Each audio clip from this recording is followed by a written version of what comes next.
simply taking digital pictures of his family's important documents, Steve can always have them stored safely online, no matter when disaster strikes. Learn other simple ways to protect your home and family before a natural disaster at ready.gov. That's ready.gov. A message from FEMA and the Ad Council.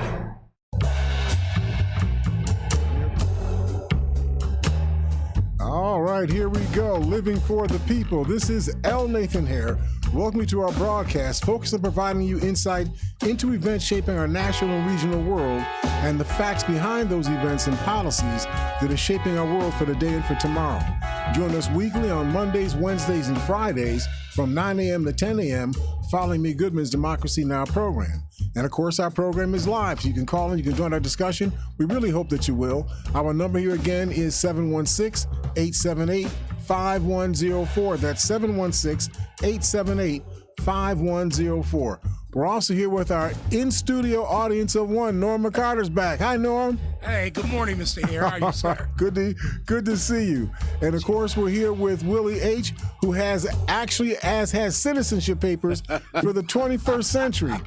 He has the right to walk around and act like he can vote, that he can buy property, can get a mortgage. He thinks he's a citizen in the 21st century.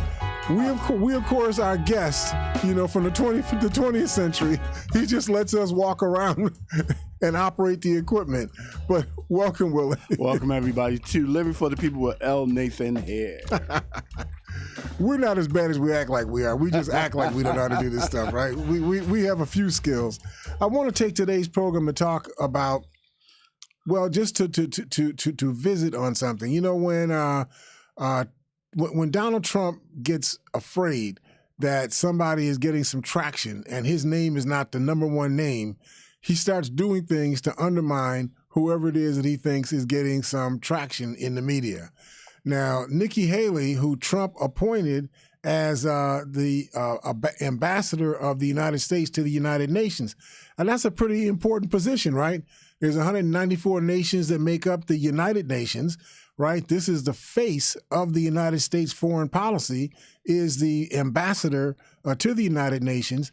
You would think that if you appointed somebody to that position, it's because you thought that they were able to represent the country and that they were some really sound-minded people that could represent the foreign policy face of the United States. Wouldn't you agree?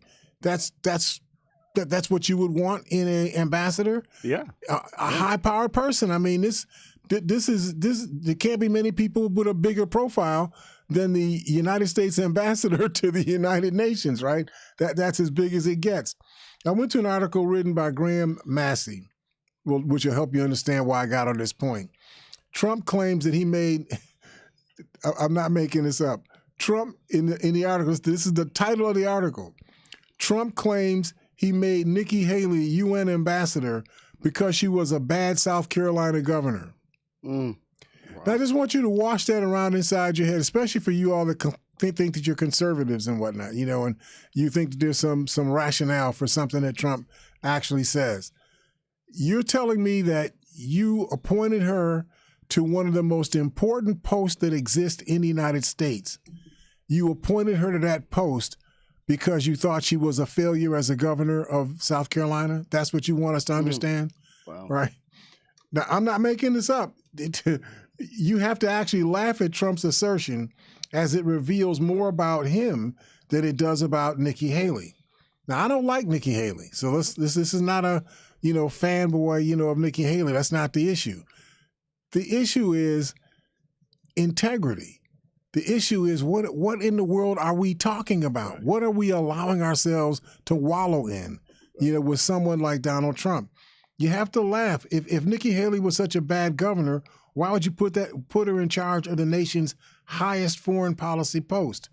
But the record shows that Trump appointed some of the most, and this is what I wanted to get to, Trump appointed some of the most incompetent or corrupt persons to ever serve in a president's administration. And do you know why?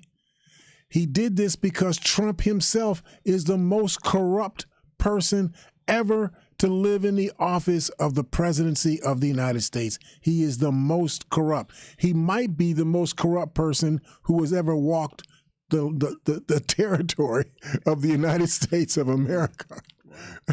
I mean, he's worse than Warren Harding, and the Teapot Dome scandal and whatnot. He's worse than them.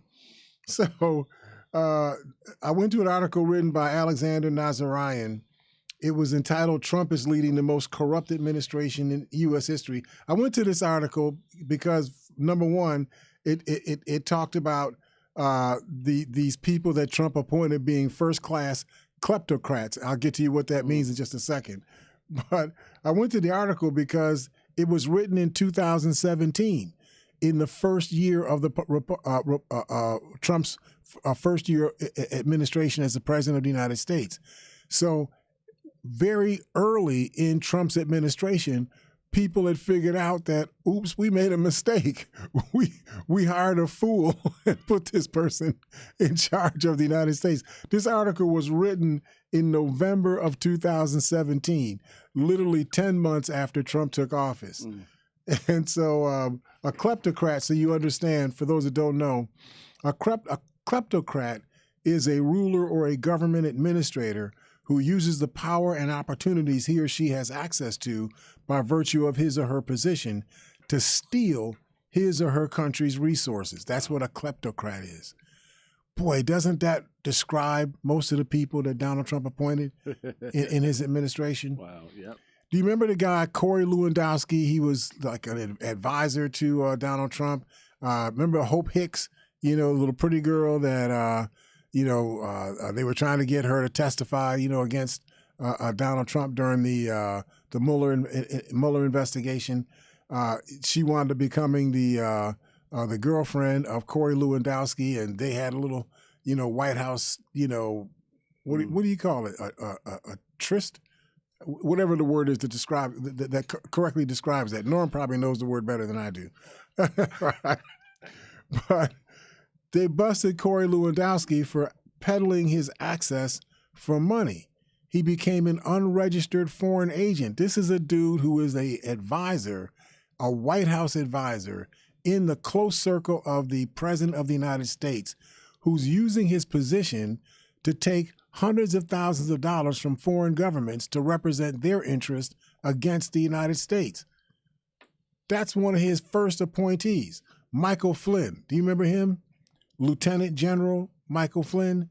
He became one of Trump's trusted national security advisors. Trump actually appointed him as the director of the National Intelligence Agency. He only lasted 17 days. And he had to leave because they found out that he was a foreign agent for Turkey. Wow. Trump is appointing people who are foreign agents for other countries and putting them into the highest cabinet positions that we have in the United States. Paul Manafort, you all remember him? Paul J. Manafort? Paul J. Manafort was Trump's second campaign manager. He also was busted as a foreign agent. He not only was he a foreign agent for Turkey, he was also a foreign agent for Ukraine and other Russian, type interests, in that part of the world. Remember Trump's son-in-law, right? His consigliere, Jared Kushner. He escaped indictment for failing to disclose $1 billion in loans tied to his real estate company. And at least 6 of Trump's cabinet officers were investigated or asked about exorbitant travel expenses, security details, or business dealings. This is the Trump administration. I'm trying to understand. Norm, you're going to have to help me because you represent citizens. Okay. I'm trying to understand how it is that regardless of ideology, maybe you just feel like, well, I have the ideology that the children of the colonizers of the United States, they have to be in charge of the United States forever. That's my ideology. Okay, if that's your ideology, that's your ideology. But if a person is a thief, if a person is a liar, if a person is a misogynist who preys on women, if a person is two-faced, if a person cannot be trusted at all with anything ever. Yes, sir. Why would you hire that person and put them in charge of the affairs of the United States of America, regardless of your ideology? Why would you hire that person? Right. Mr. Hare, I cannot understand. Somebody help me now. Trump is a man of low integrity. And I mean, he feels that he can get different things going his way. I'm sure his ideology is he wants to have the 1% ruling and running the world, and he puts people in that our country. He puts people in that he feels that'll have the same idealistic ways of him. Norm, I can handle most of what you just said. I can handle that. You want the 1%ers to be in charge. I get that, okay? I don't like it. I'd probably punch you in the face if you were close to me. But I understand that. I get that. But that's not what I'm talking about. I'm talking about a man who is a thief. Yeah. I'm talking about a man who is a liar. He could get the job done, Mr. Hare. How can he get the job done?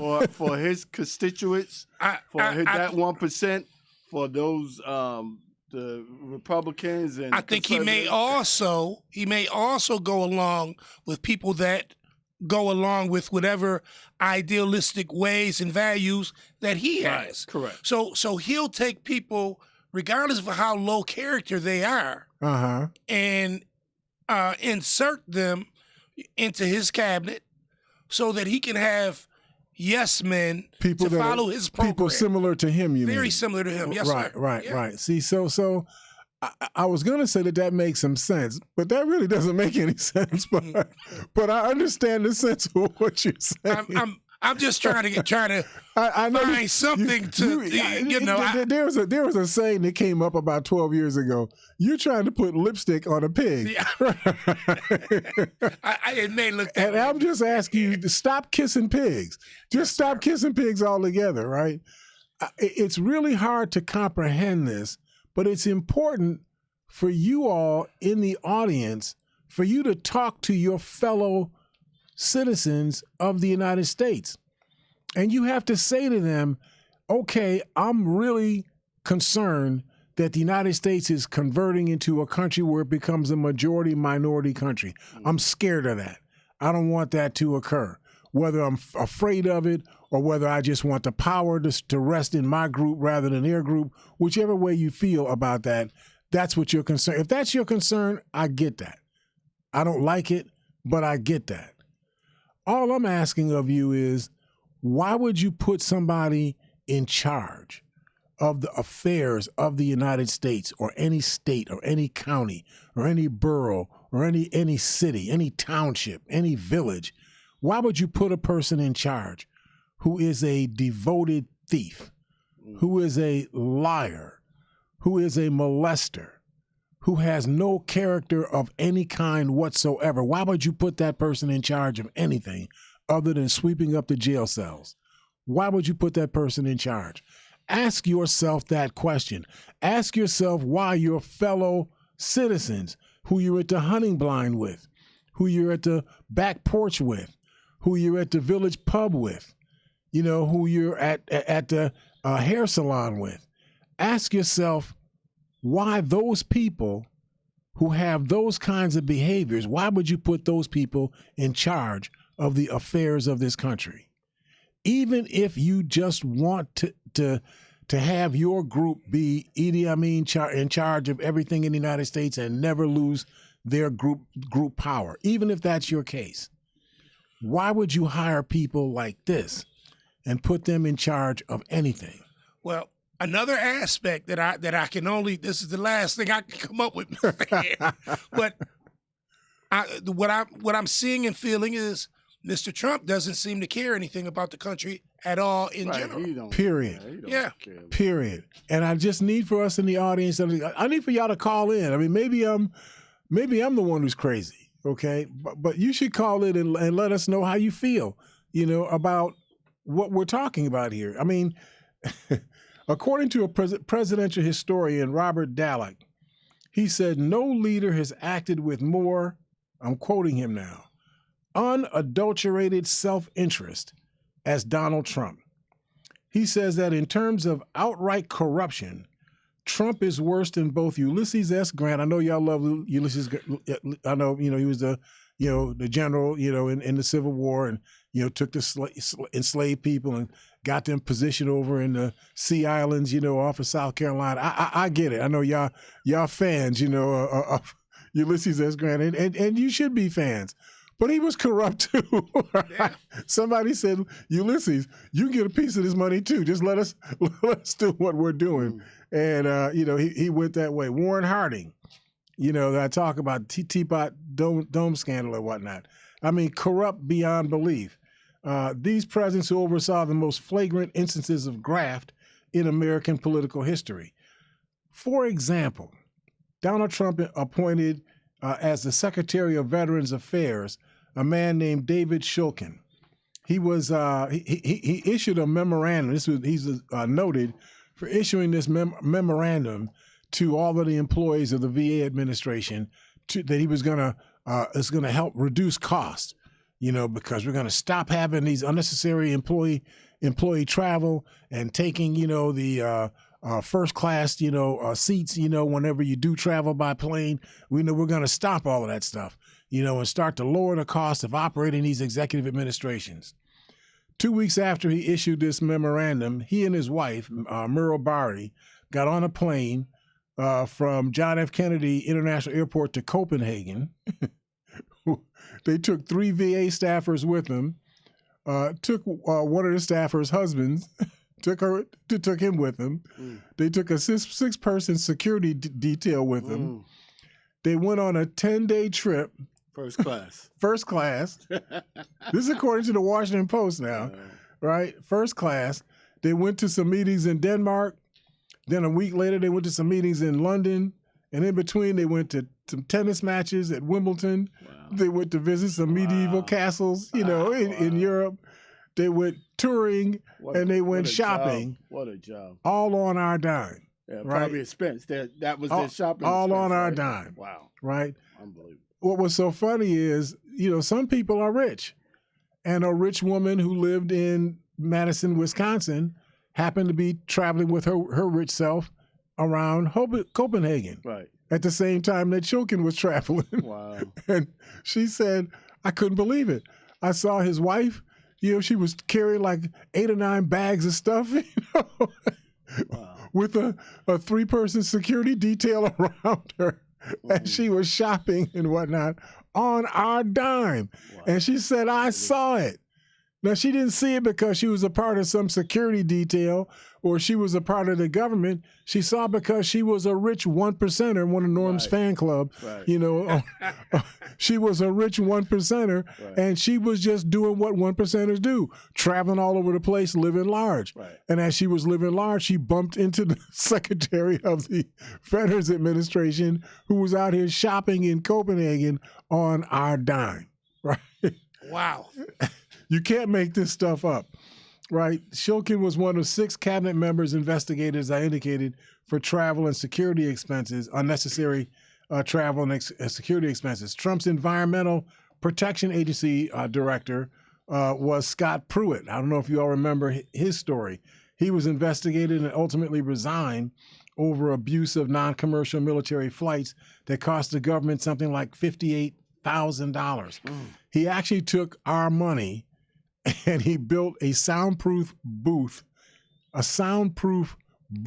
in his office.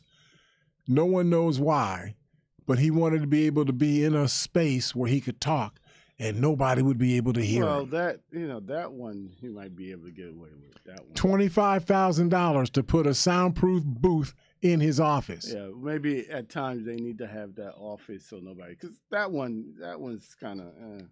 You get away. He's the Secretary of the Environmental Protection Agency. He's not the Secretary of War. Okay, he's the EPA director. Okay, but that one I could see them getting away with that one. Okay, write this down, Norm.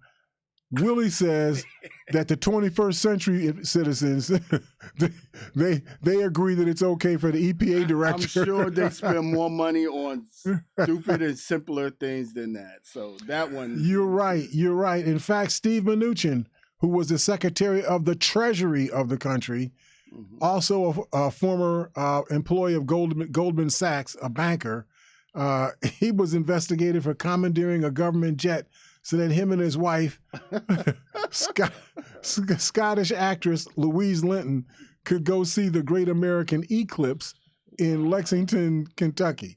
Now, you all might not remember that year.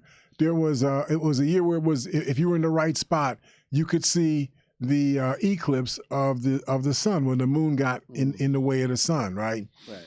He wanted to be able to see that with his wife. Well, so he was able to make that a work, travel, or business? Well, he didn't say it was work, travel, or business. He just said that you're going to pay for it because I'm taking one of the planes and I'm taking an entourage with me, so me and my wife can go watch the eclipse in Kentucky.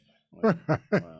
I mean, you can't make this stuff up. It cost the government something like $25,000, for him to take this flight. Right. Timothy Gunther was Trump's predecessor, and he worked under Barack Obama. He said that he frequently flew coach when he flew at all on behalf of his job as a Secretary of the Treasury. He flew coach. Let me ask a question, Mr. Hare. How can these cabinet members or whatever they are, how can they validate doing these things? How can they do this and it's just okay? See, what they do is they keep the receipts from the travel. Keep the receipts. Then they turn the receipts in, to the bursar's office, for the federal government, right? And then you pay for it, right? Right, you pay for it, right? Every time you vote for these people, you're paying for it, right? Every time you allow these people to get away with these crimes, with graft and embezzlement and misappropriation of funds, you are signing off on it. That's how you pay for it. The only way you can stop this stuff from occurring, you have to elect different people. You have to get these people. It's the same thing. I know I'm drifting here, but it's the same issue that I have when you all talk to me about your feelings about police brutality. You always tell me, well, we need better training. We need to pay people more money. You need better facilities. You always say that stuff. It don't make any sense. It don't make any sense. Do you know why my father could leave $100 on top of the TV and be gone for a week and come back and the money would still be sitting there on top of the TV undisturbed? Do you know why? Why, Mr. Hare? Because I had the integrity in me that I would never touch my father's money. Right. I would kill you before I would let anybody touch my father's money. That's the integrity that my father knew that he had with me. He instilled that in you, and that's the thing about integrity. Right. It was in me. Yeah. Okay. He didn't train that into me. Right. This was in me. It was who I was as a person. Right. When you put a badge on a person and you put a gun in a person's hands and you say, I need for you to go out here and serve people, but make sure that people are not abusing other people. That's why I'm giving you the badge and the gun. This is going to be your job. I expect you to do that. I expect you to serve other people. I expect you to look out for people, to get the cats out of trees, to help people get back in their homes when they lock themselves out, and so on. I expect you to do that. What I don't feel I have to do is turn you into an honest person. You should already be an honest person. And if you are not an honest person and I find you out, I'm throwing you out of your job. But period. Mr. Hare, as far as that goes, police officers, let's just use them as an example. Mm-hmm.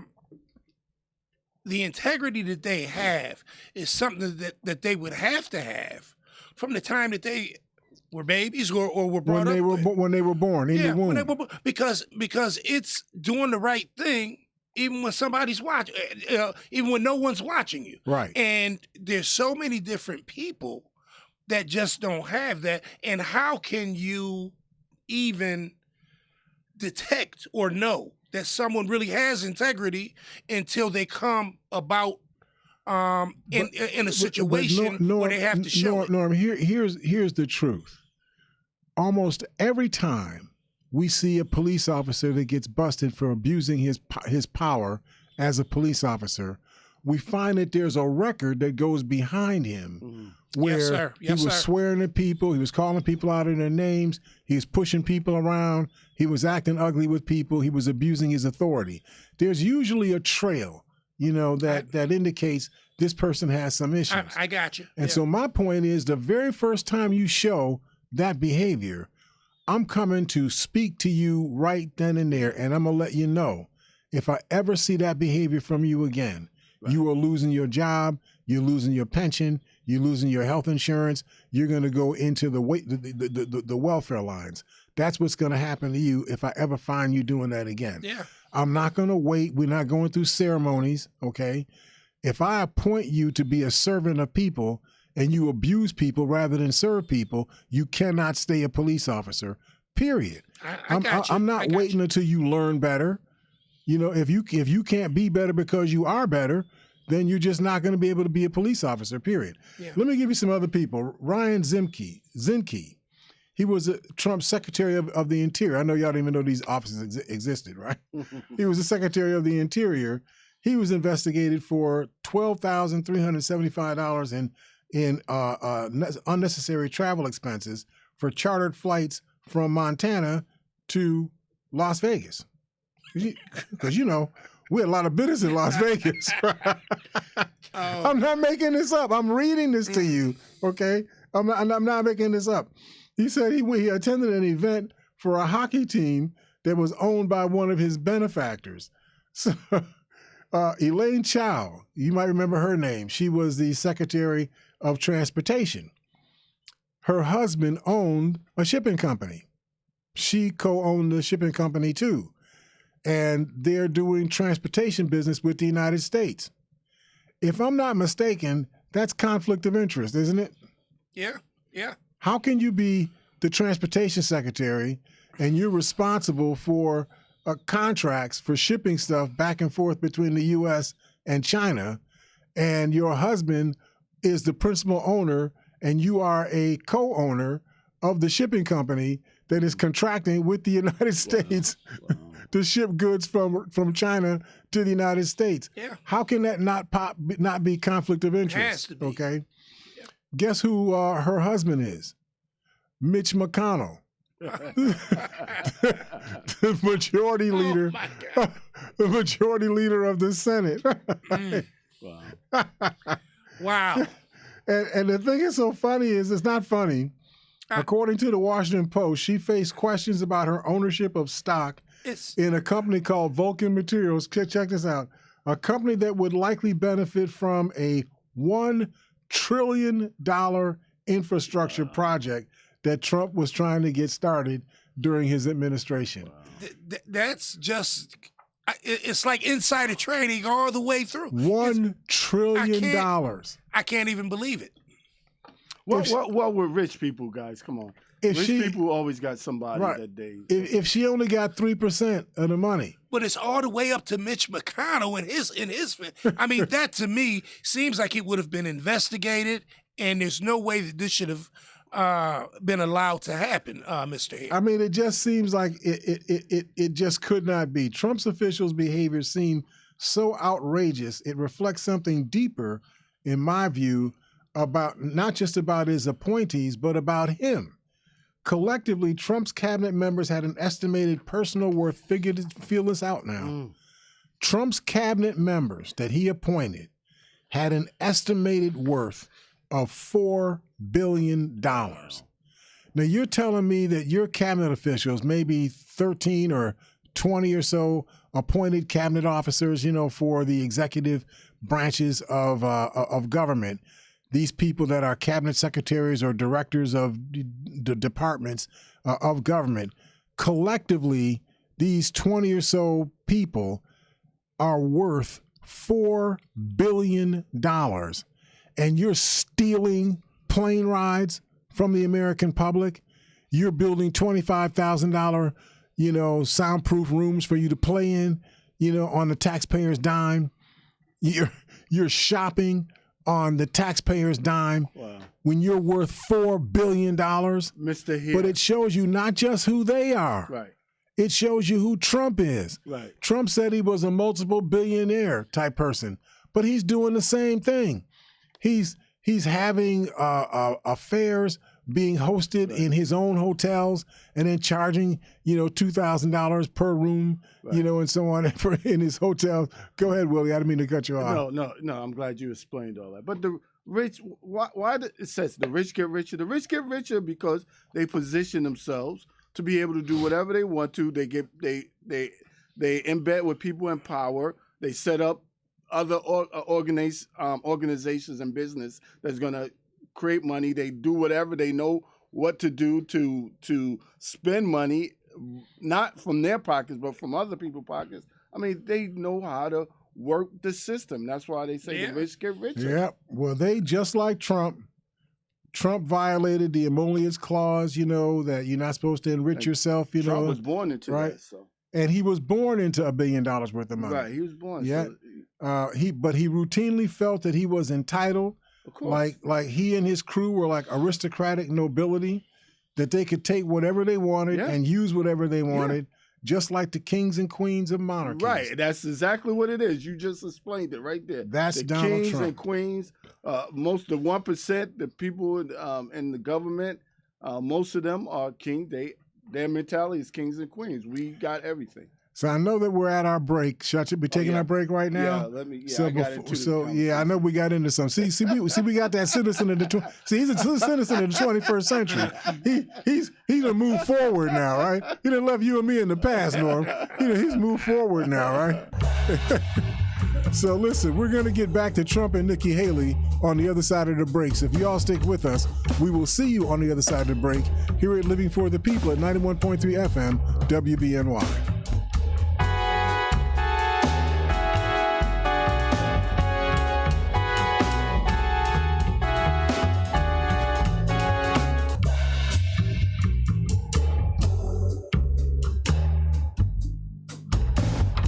Tune in 91.3 FM WBNY, Mondays, 6 p.m. for Mental Health Versus, where Carl Shalahorn mashes up music and mental health in a way you've never heard before. Carl dives into topics such as trauma, depression, and anxiety with compelling guests and captivating music. Mental Health Versus, a show both entertaining and informative. Check out Mental Health Versus, Mondays at 6 p.m. on 91.3 FM WBNY. 91.3 FM WBNY is proud to present Democracy Now! With Amy Goodman. Welcome to Democracy Now! Award-winning investigative journalism. Is the NRA imploding? Providing relevant analysis that makes you think. Secret State Department documents, including evidence of U.S. war crimes. Fact-finding reports you will not hear elsewhere. Democracy Now! Airs Monday through Friday, 8 a.m. on 91.3 FM WBNY Buffalo. All right, and Amy Goodman gives you a lot of reports, but she's not the only one. We back it up, with a lot of the stuff that we report here in this hour as well. But much love to Amy Goodman and the great work that she does. The greatest thing, according to Donald Trump, he's such a comical person. The greatest thing that Nikki Haley did for our country, according to Donald Trump, was accepting the position of United Nations ambassador so that the incredible Lieutenant Governor Henry McMaster, that he could become the governor of South Carolina, where he has done an absolutely fantastic job, according to Donald Trump. Donald Trump says, that was a big reason why I appointed Nikki to the position. It was a favor to the people I love in South Carolina. So he appointed Nikki as to the position of UN ambassador as a favor to the people of South Carolina, right? Now, Nikki, who is herself 51 years old, she formally launched her campaign for the White House earlier this past week. In an important dig at Mr. Trump and Joe Biden, she called for mandatory mental competency tests for politicians who were over 75 years old. Just think about that. Now, Joe Biden is 80 years old, while Trump, who has announced his campaign for 2024, Trump is 76 years old. So Haley says, well, it's not that America is past her prime. It's just that our politicians are past theirs. Wow. This is the kind of people that are putting themselves forward to be the president of the United States. She told the crowd at her announcement at an event in Charleston, "We won't win the fight for the 21st century if we keep trusting politicians from the 20th century." I'm from the 20th century. I think I got good sense. I'm not 75 yet, but I'm close. And I don't appreciate you talking about it. But it's okay. The article talks about this Reuters poll that showed that Trump leads the 2024 Republican field with 43% of the vote, the support. Right.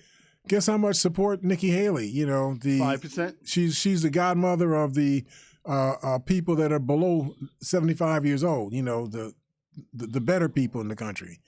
Her support was 4%. You must have read the same report. I remember what you said. And Mr. Hare, even at 4%, that must have put Mr. Trump on the defensive. He sure did. Yeah. She got 4%. Are you kidding me? Oh no, we can't have that. Yeah. Right?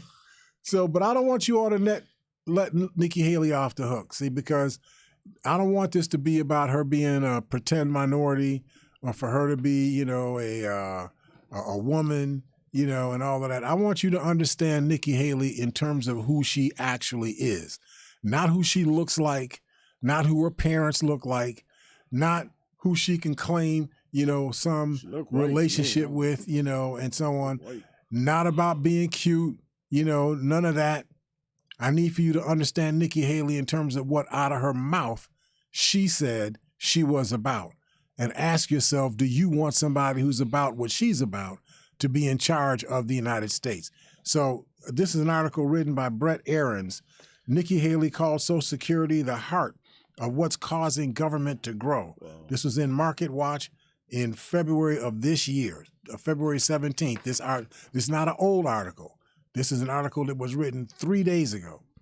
The former South Carolina governor, elected to that office in 2010 and freshly declared Republican presidential candidate, is getting heat for comments that she made when she was governor-elect, talking tough on Social Security, Medicare, and Medicaid spending. Quoting her, she says, "Oh, what they need to be doing is looking at entitlements. Look at Social Security. Look at Medicaid. Look at Medicare. Look at these things. And let's actually go to the heart of what's causing government to grow." And the thing that I despise people that mouth weasel words. Weasel words are when you talk about something, but you try to talk about it in a way that it could be spun several different ways as to what you actually meant. Now, when she says that we ought to look at Social Security, Medicaid, and Medicare, and she ties that to the growth of government, by definition, she's referring to the cost of Social Security, Medicare, and Medicaid, and that cost is increasing the overall cost of government. So if that's your concern, what you're really saying is you want to bring down the cost of government by bringing down the cost of Social Security, Medicare, and Medicaid. But she doesn't really quite say that directly. She uses weasel words. We need to look at those things and actually go to the heart of what's causing government to grow. What does that mean? It seems like she's trying to straddle both ends of the fence. Exactly. Yes, sir. Exactly. Yeah. So she could talk to an audience and say, "See, I've been talking strong about, controlling these costs." Yes, then she sir. can talk to somebody else and say, "Oh no, I never said I wanted to reduce, Social Security and Medicaid. I never said that." She gives herself the leeway. There you go. Either way. There you go. Yeah. So you cue the inevitable reactions. So she announced as she was running for president, as she comes from the Republican Party's more traditional wing, people wonder how far she's going to get. Apparently, she says betting at this place called Predicted, this is one of these websites called Predicted, a political betting market, gives her an 11% chance of winning the nomination. But the guy who wrote the article says he thinks her chances are lower than that. There are only two widely recognized candidates so far, and that's her and Donald Trump. But you expect this Ron DeSantis is also going to try to weigh in. If you read Ron DeSantis' words, he does the weasel thing too. He doesn't actually say, I want to collapse Social Security, Medicare, and Medicaid. But he says, boy, these are real tough programs, for us to be able to support and whatnot, and we got to find ways to reduce the overall cost of government. The one thing, I say this all the time, and because Willie's a 21st century citizen, he's not feeling me when I say this, because 21st century people, they're not willing to sacrifice. They want to get everything without having to pay anything. But 20th century people know you have to pay. This is a pay-as-you-go, society. You got to pay as you go. What am I saying? Social Security would not be insolvent if you taxed all earned income with the same tax. You pay something like 6.6 something percent of your wages go to FICA, but they only charge to the first $142,000 that you earn.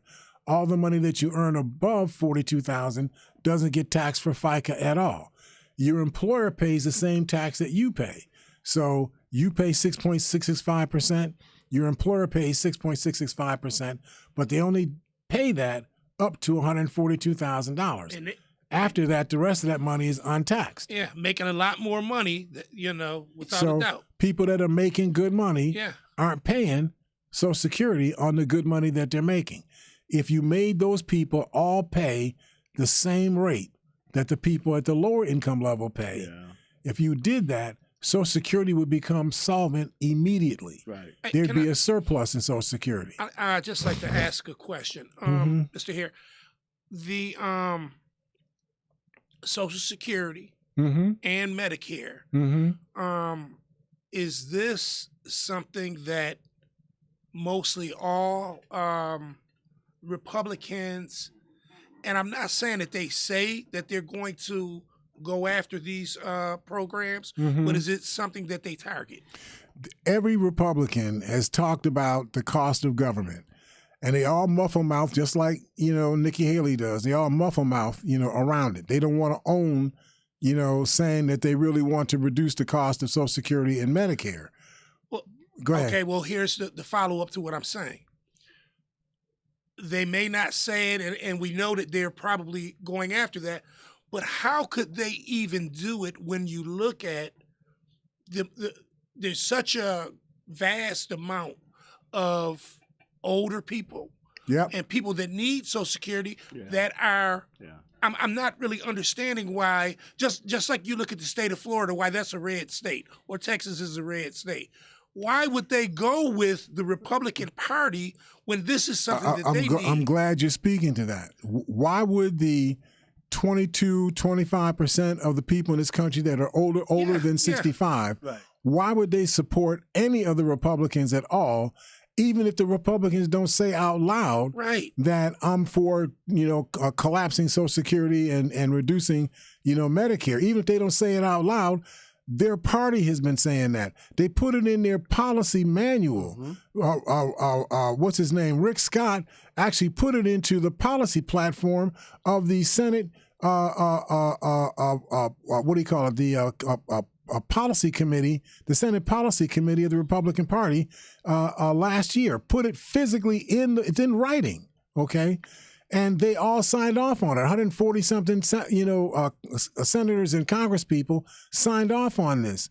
So we know for certain that their objective is to reduce the cost of government by reducing the amount of money spent in Social Security, Medicare, and Medicaid. We know that that's the case. Right.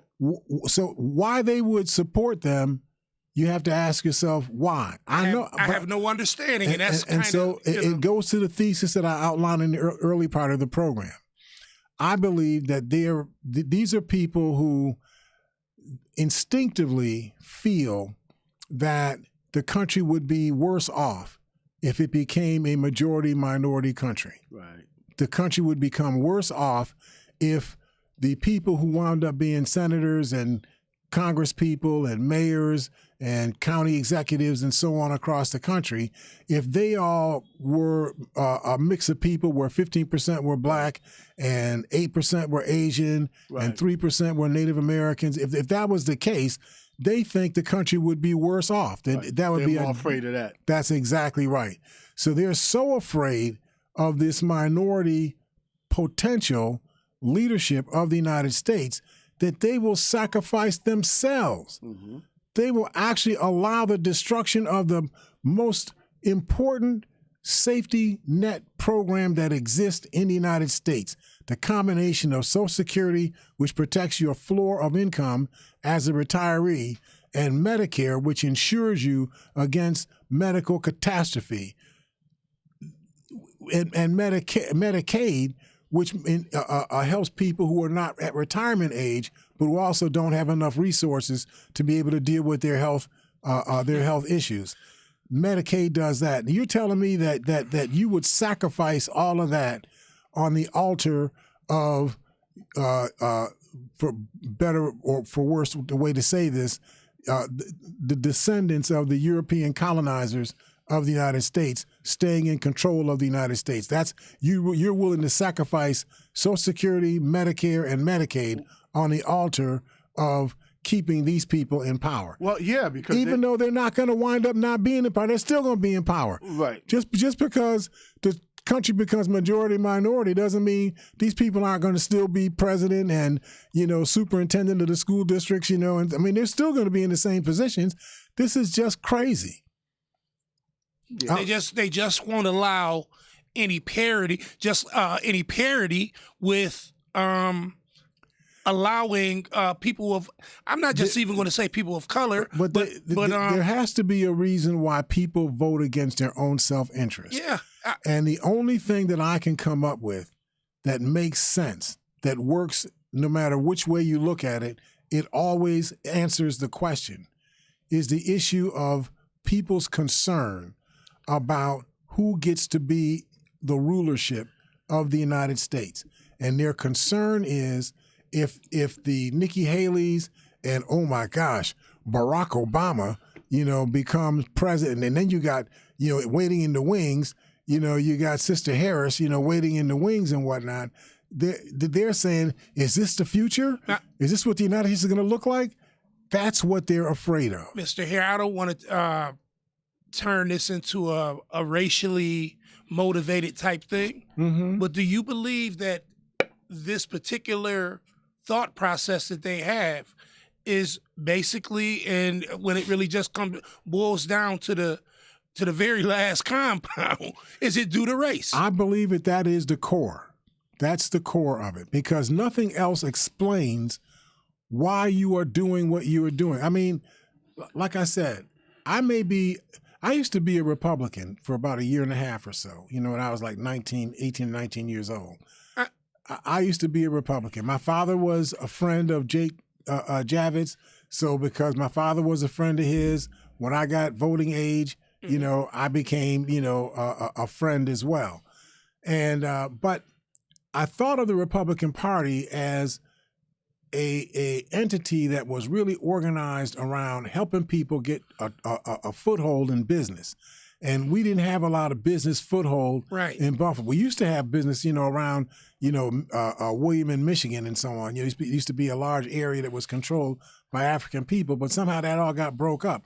And we needed to rebuild that. And I thought the Republicans were the route to be able to get that done. But what I found is that the Republicans, they're not who they say they are. They try to claim that they're these conservative, Christian, evangelists, and all of that. But in reality, they're pirates, and they support pirates. Mr. Hare, this is just a question. This is just something I'm just kind of wondering. Going back to, let's just say, maybe 1865, around the time frame when Lincoln was number one, still alive. The first question, was Lincoln a Republican? Yes. And now I believe, and this is the thought process, a whole lot of people of color, even though we couldn't really vote back then, but everybody leaned that way because they African people lean that way because they felt that the party of Lincoln would be the best people that they should support. Exactly. So most black people registered to vote as a Republicans. I heard that there were a lot of Black Republicans, Right. way back in the, back in Up in until the early the times. 1950s. Yes, yeah, 95% of African people Wow, I who didn't registered know to that. vote yeah, were yeah. Republicans. Yeah. I know that. Right? Wow. And they were Republicans because they believed in the party of Lincoln. Mm-hmm. But the Democratic Party in that time was a different Democratic Party than the one that we know today. And the Republican Party that we know today is very different from the Republican Party in 1950, 1960. Yes, sir. Now, in my view, the Republican Party in 1950, 1960, even the Republican Party in 1865, this was all a hoax. They were just playing political games. But at least they were not playing Ku Klux Klan games out in the open. The Democratic Party was playing Ku Klux Klan games out in the open. Wow. They were supporting the black codes, the Jim Crow legislation, apartheid America, and so on, preserving the spirit, of the insurrectionists, in 1861 that led to the Civil War. Wow. That's who the Democrats were. But at some point in the 1960s, you had John F. Kennedy becomes the president of the United States in the election in 1960. And John F. Kennedy was at least verbally supportive of civil rights. Now, I need for you to understand something. When somebody says they're supportive of civil rights, you have to ask another question. What are we getting in addition to what we already have if we get you what you say are civil rights? Because the way they talked about this, it sounded like we were getting something in addition to something that we already had. See, I may have missed something. I thought that I was an American citizen, and the 14th Amendment was passed and ratified in 1868, I believe, that said that you cannot deny citizenship to somebody on the basis of race, color, creed, or country of origin, that every individual who was born in a state, territory, parish, province, a dominion of the United States is an American citizen by birth. So I became an American citizen by birth. As an American citizen, I got all the rights that the 14th Amendment says that I have. The 14th Amendment says that you can neither make nor enforce any law that would abridge any right, privilege. I'm saying every right, not right. It says every privilege, and I forget the rest of the word, or entitlement or something like that. But basically, any right that I have under the Constitution, you cannot make a law that would take away a right that I already have. So if the first 10 amendments of the of the Constitution say I have the right to free speech, you can't make a law that takes away my right to free speech. If the first 10 amendments say I have the right to not have you knocking down my door and stealing the stuff out of my house, breaking and entering, then you can't make a law that allows you to break into my house and take my stuff and so on. You understand that the law works that way. Yeah. So if I'm already a citizen and these are already my rights, what am I getting for civil rights? But civil rights actually are just citizen rights. There are no other rights. There's just citizen rights. The rights you have as an American citizen that are spelled out in the Constitution. Those are your rights. So when somebody is doing a civil rights movement, they're actually doing a movement to give you the right to exercise a right that you already have. That's called, well, at least the way I grew up, that's called game.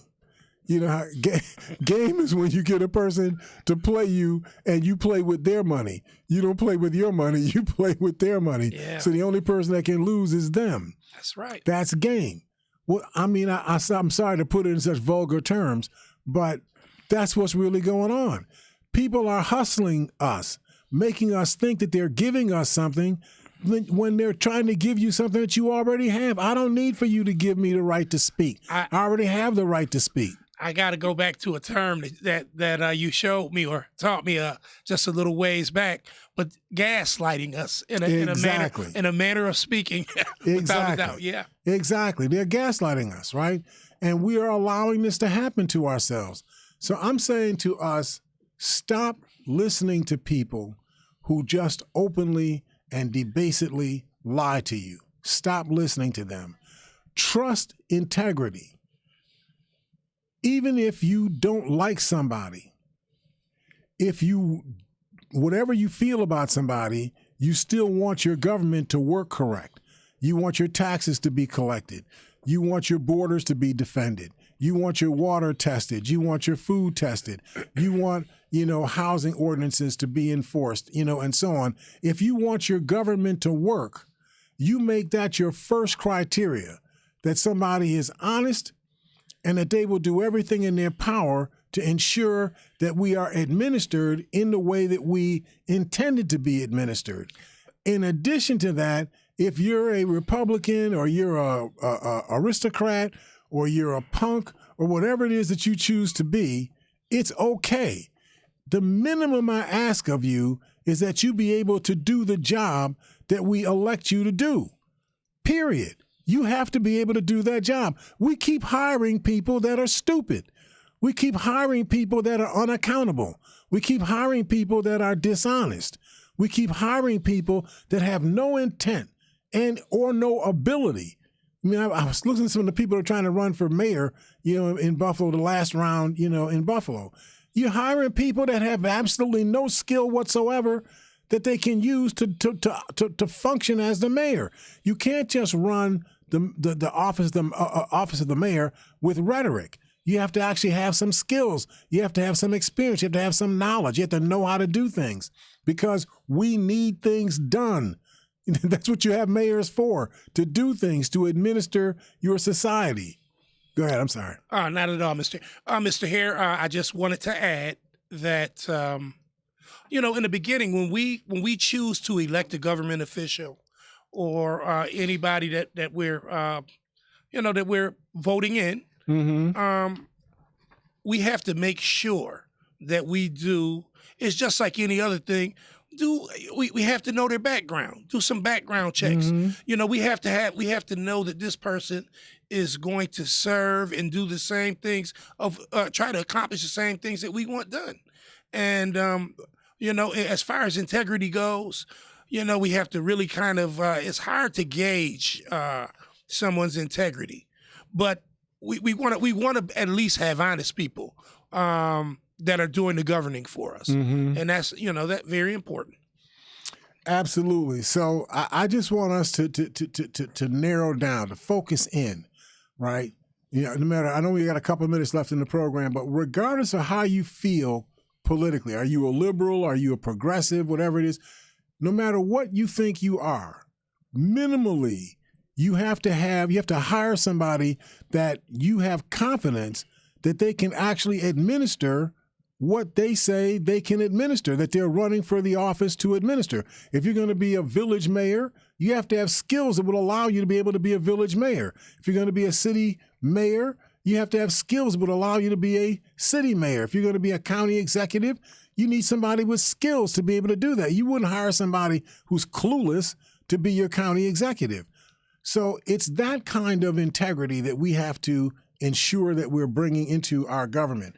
Nikki Haley joined with Rick Scott when he was talking about sunsetting, Social Security and Medicare and Medicaid. Now she wants to act like, well, no, I didn't really mean that. Well, then what did you mean? Okay, she's with this Republican onslaught. Where what they want to do is they want to reduce government. I wanted, you spoke to this a minute ago, Norman. I just wanted to say this again. We can deal with Social Security by simply increasing or taking the cap off of the income level that you tax Social Security at. Right. You'd wipe out all deficits and shortfalls in Social Security immediately if you did that. Right? I mean, today it would be completely solvent. The second thing is on your issue with regard to Medicare, okay? You can solve the Medicare program by changing the way that we structure healthcare in this country in the first place.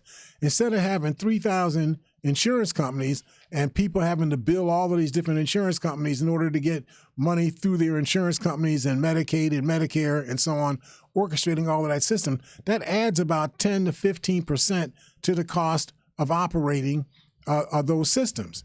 When you're talking about a $4 trillion or a $3.5 trillion business, 10% is $350 billion.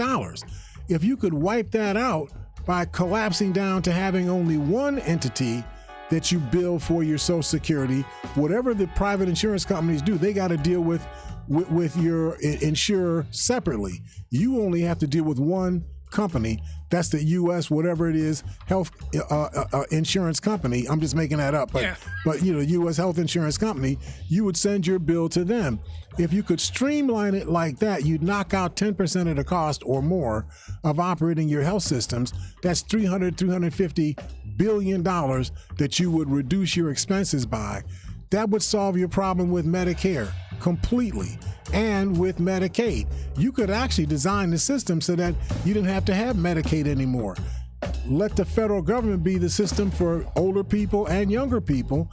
Take the states off the hook so the states don't have to provide any Medicaid at all. And we can make this, I'll talk about it when we talk on Wednesday, but we can create a more solvent system if we operate that way. This is a solvable problem, but you have to want to do it. The problem is the solutions that you need to effect, they don't want to do it because that's sacrifice. They don't want to do sacrifice on their part. That's a pretty big sacrifice, okay? though. Listen, we got to run. I done bled into somebody else's hour.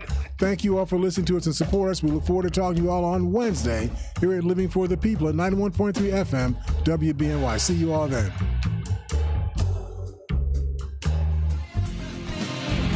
From the desert